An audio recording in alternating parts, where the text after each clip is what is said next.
വിലക്കയറ്റത്തിൽ വലഞ്ഞ് ജനം. നിത്യോപയോഗ സാധനങ്ങൾ, ഇന്ധനം, പാൽ സർവ്വതിനും വില ഉയരുകയാണ്. ഇന്നലെ 46 രൂപ വർദ്ധിച്ച് 19 കിലോ വാണിജ്യ സിലിണ്ടറിന് 3131 രൂപയായി. ഫെബ്രുവരിയിൽ പശ്ചിമേഷ്യൻ സംഘർഷം ആരംഭിച്ചതിനു ശേഷം 4ാം തവണയാണ് വില വർധന.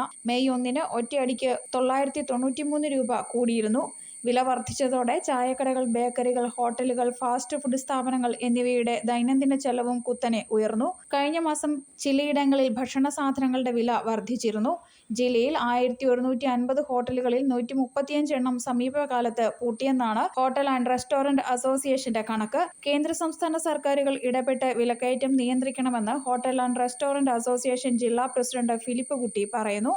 ഈ കഴിഞ്ഞ മാർച്ച് മാസം ഗ്യാസ് 19 കിലോ ഗ്യാസിൻ്റെ വില 1691 ആയിരുന്നെങ്കിൽ ഇന്ന് അതേ ഗ്യാസിൻ്റെ വില 3113 വർദ്ധിച്ചു. ഇരട്ടിയിൽ കൂടുതൽ വർധനമാണ് ഉണ്ടായിട്ടുള്ളത്.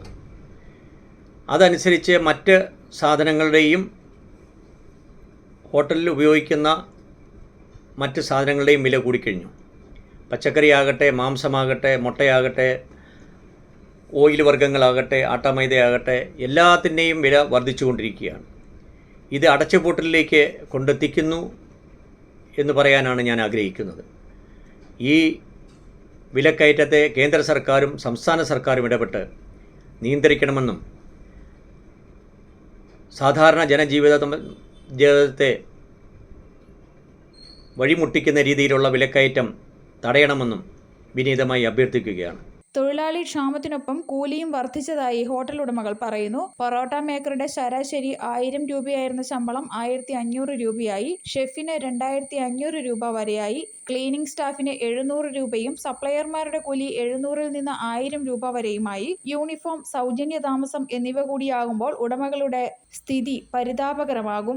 നിലവിലെ കച്ചവടം വായിച്ചിട്ടുണ്ട്. ആൾക്കാരുടെ പൈസ ഇല്ലല്ലോ. ആൾക്കാർക്ക് വില കൂട്ടി കഴിക്കാനുള്ള കപ്പാസിറ്റി ആളെ സംബന്ധിച്ചു നമ്മളിപ്പോഴും 100 രൂപ കൊടുക്കുന്നത് അതുകൊണ്ടാണ്. ആൾക്കാരെ പ്രതിസന്ധി മനസ്സിലാക്കിയിട്ടാണ്. നമുക്ക് സംഭവം മുമ്പോട്ട് കൊണ്ടുപോകാൻ പറ്റത്തുമില്ല. പക്ഷെ ആൾക്കാർ കഴിക്കുകയും ചെയ്യണം. പ്രയാസം, ജനങ്ങളുടെ പ്രയാസം നമ്മൾ മനസ്സിലാക്കണമല്ലോ. ഒരു സർവീസും കൂടിയാണ്. സ്റ്റാഫിനൊക്കെ ശമ്പളമൊക്കെ കൂടുതലാണ്. സ്റ്റാഫുകൾ ഇല്ല. ഇപ്പം വോട്ടിങ്ങിന് ഇലക്ഷന് പോയാൽ പകുതി പേരും വന്നിട്ടില്ല. മുഴുവൻ പകുതി സാധനങ്ങളൊക്കെ നിലവിൽ ഏതെങ്കിലും നമ്മുടെ ബിസിനസ്സുമായി ബന്ധപ്പെട്ട് കട്ട് ചെയ്തിട്ടുണ്ടോ? ഉണ്ട്. നമ്മളിപ്പോൾ ചായയും കടയും കട്ടി ഓർഡർ ചെയ്യാം. സ്റ്റാഫിൻ്റെ ഗ്യാസും ഗ്യാസിന് കൃത്യമായി കിട്ടുന്നില്ല. ദിവസം ഒരു കുറ്റിയാണ്, ചിലപ്പോൾ 2 ദിവസം നമ്മൾ കുറ്റി വരുന്നത്. ഒരു കണ്ടിന്യൂസ് സർവീസിന് ഇല്ല. നമ്മൾ സ്റ്റാഫുമില്ല. സ്റ്റാഫ് ഇലക്ഷന് പോയാൽ തിരിച്ച് വന്നിട്ടില്ല. വരുമെന്ന പ്രതീക്ഷയാണ് നിൽക്കുന്നത്. വന്നാൽ തുടങ്ങുമെന്ന്. പ്രതിസന്ധിയെ തുടർന്ന് അടച്ചിരുന്ന തട്ടുകടകളും ഹോട്ടലുകളും വീണ്ടും തുറന്നു പ്രവർത്തിച്ചു വരുന്ന സമയത്താണ് വില വർധനവ്. നിരവധി തൊഴിലാളികളുടെയും കുടുംബങ്ങളുടെയും ഉപജീവന മാർഗമാണ് ഹോട്ടൽ ആൻഡ് കാറ്ററിംഗ് മേഖല. News bureau, Kottayam.